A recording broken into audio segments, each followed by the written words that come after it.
It's not long now until Destiny Rise of Iron releases, and Bungie have spilt the beans to Game Informer about what Guardians can expect when they venture into the latest expansion.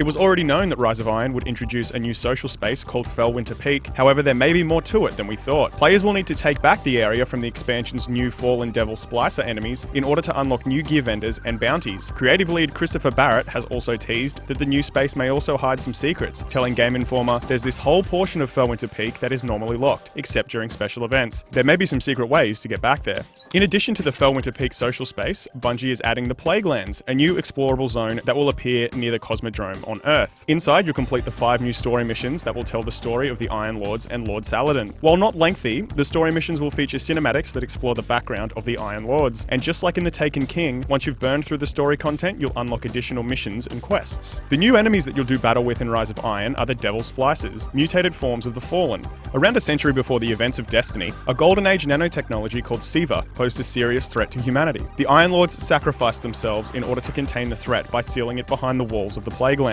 Somehow, the Fallen have found their way inside, and are using SIVA to augment themselves and grow more powerful. The new enemies will fight with tweaked abilities, like a Berserk ability for Vandals when they're on low health, and will feature new aesthetics that will set them apart from the existing Fallen, kinda like the Taken.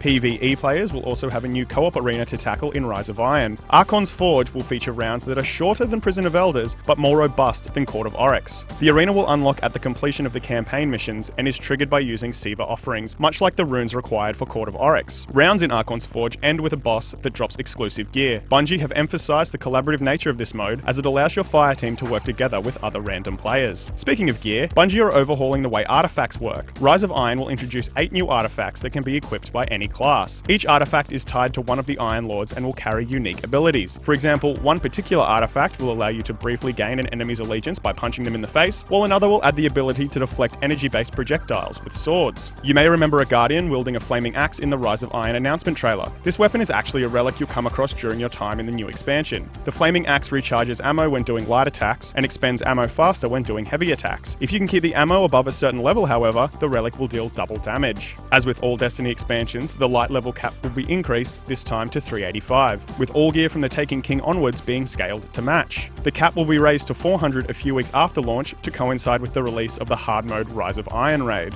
There are also new cosmetic items which are basically skins you can apply to weapons and armor. Bungie have also confirmed that the Halloween celebration Festival of the Lost and Sparrow Racing League timed events will be coming back to Destiny after Rise of Iron launches. Rise of Iron is the 4th expansion to hit Destiny since its launch in 2014. It will be the first expansion to release for current gen consoles only and will be available on September 20th. For all the info on Rise of Iron and everything swords and magic in space, keep your sights on GameSpot.